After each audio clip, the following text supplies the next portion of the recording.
Kaleshwaram project ఉద్దేశపూర్వకంగా CM Revanth Reddy దుష్ప్రచారం చేస్తున్నారని మాజీ మంత్రి కేటీఆర్ ఆగ్రహాన్ని వ్యక్తం చేశారు. ఎన్నికల ముందు ఇచ్చిన హామీలను నెరవేర్చలేని సీఎం రేవంత్ రెడ్డి బీఆర్ఎస్ పార్టీని కేసీఆర్ పై మాట్లాడితే సహించేది లేదు అన్నారు. కాళేశ్వరం కాదు కూలేశ్వరం అంటూ చర్చకు రమ్మంటే పారిపోతున్నారని ప్రస్తావించారు. కాళేశ్వరం ప్రాజెక్టుపై మేడిగడ్డ వద్దకు సీఎం రేవంత్ రెడ్డి చర్చకు రావాలని మాజీ మంత్రి కేటీఆర్ సవాల్ విసిరారు. గద్దెనెక్కిన మళ్ళీ తిరిగి 5 ఏళ్ల లోపల దించే అవకాశం లేదు. ఎక్కినానుకో కూర్చోవాలి, మళ్ళీ వాడిని దించాలని మళ్ళీ 5 ఏళ్ళు చూడాలి. ఇంతదాకా పాపం ఆయన కూడా పెద్ద మనిషి. రీకాల్ వ్యవస్థ అని పెట్టలేదు, కొన్ని దేశాలలో ఉంది రీకాల్. అంటే ఇచ్చిన మాట నెరవేర్చకపోతే మళ్ళీ వెనక పిలుచుకునే అధికారం ప్రజలకు ఉంటుంది. గట్సోంటి వస్తే ఇటువంటి లంగాలు కూడా భయపడతారు. లేకపోతే ఏంది, ఇవాళ నన్ను ఏం బిక్తారు మీరు? ఏమనంటే కేసీఆర్ మీద బట్టగాలుస్తా, వేస్తా, తెల్లారులేస్తే డైలాగులు కొడతా, కేసీఆర్ని తిడతా, ఏమేమి మాటలు ఆయన ఇంటే ఆయన నోటికి మొక్కాలి. గుడ్లు వీకి గోటిలాడుతాడు, మెడల పేగులు వేసుకుంటాడు, బట్టలు కూడా తీసి కొడుతున్నాడు. వీడు ముఖ్యమంత్రి.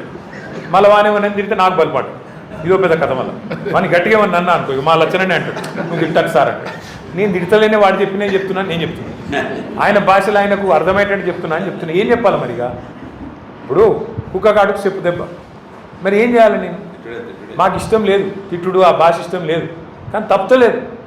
ఎందుకంటే ఆయనకు ఇంకో భాష అర్థమైతలేదు. నిన్న కూడా కేసీఆర్ తుంగతుర్తికి, కోదాడకు, సూర్యాపేటకు చివరి మడి వరకు నీళ్ళు ఇచ్చింది కేసీఆర్ కాళేశ్వరం ద్వారా. అది ఆయనకు తెలుసు, తెలియదని కాదు. కానీ ఎంత లంగా అంటే ఈయన వచ్చినాక 2 ఏళ్ళ నుంచి నీళ్ళు లేవు. అన్నీ తెలుసు, ఇది తెలుసు, అది తెలుసు.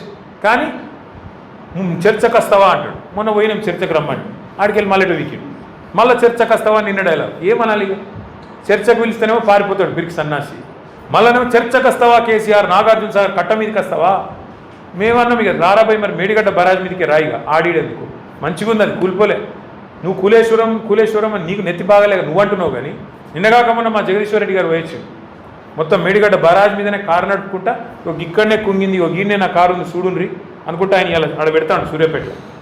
నేనేమంటున్నా అంటే, ఇంత మోసం, ఇంత దగ ఒక దళితులనే కాదు, ఏ వర్గాన్ని విడిచిపెట్టకుండా అందరికీ ఆడబిడ్డలకు చెప్పిండు నెలకు 2500 ఇస్తాను, ఎదురు చూస్తాను. 1,68,00,000 మంది ఆడపిల్లలు 18 ఏళ్ళు నిండిన వాళ్ళు ఉన్నారు రాష్ట్రంలో, వాళ్ళందరూ ఎదురు చూస్తాను.